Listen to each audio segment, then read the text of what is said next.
Hi everyone, my name is Kaushal from Kaushal Beauty and I am a social media influencer. So I post makeup and vlog videos on YouTube and I also share my life on Twitter and Instagram. Speaking of social media, there are so many social media jobs in a whole bunch of different places.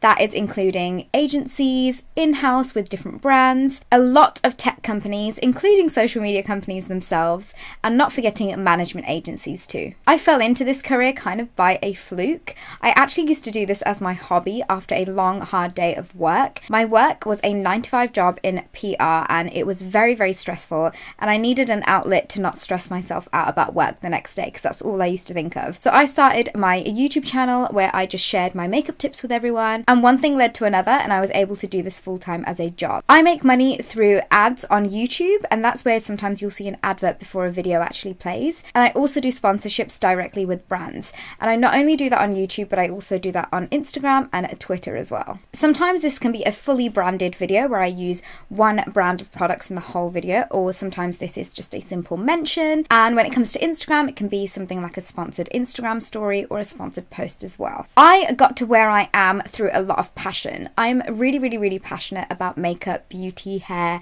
and also vlogging my life. I actually learn how to take pictures and edit my videos through watching tutorials on YouTube.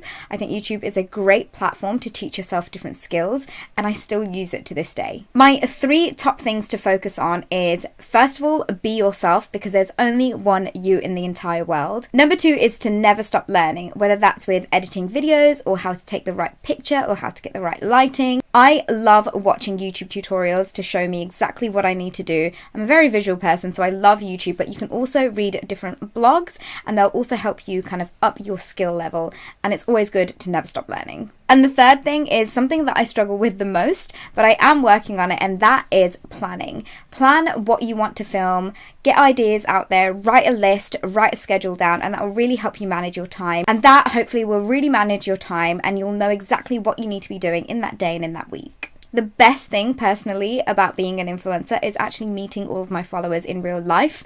It makes what I do so much more real, because I'm usually sat behind a screen. Like right now, I'm talking to a lens. So when I actually get to have that human interaction and like being able to just give all my followers a hug whenever I see them, I love that. And the worst thing I think has to be the fact that you've got to have thick skin to be able to do this. Or maybe even grow thick skin along the way, because you are going to get comments and messages and things like that which you're not going to like. But the best thing you can do is just ignore and block that person, because that way if you don't see it, you can still carry on, you can still be your positive self, and you can still carry on being a social media influencer.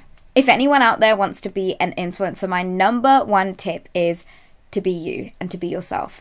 Because as you know, there are hundreds and thousands of people on Instagram and YouTube, and the only way that you're going to stand out is by being you, because there is only one you in the world out there, and that is going to be the best thing, and it's going to be the best journey as well for you. And if you want to attract the right kind of followers to support your work, you want to make sure that you're really active in the community, you're following various different people and just being engaging in other people's pages and just keeping the conversation going. I think that's a number 1 tip.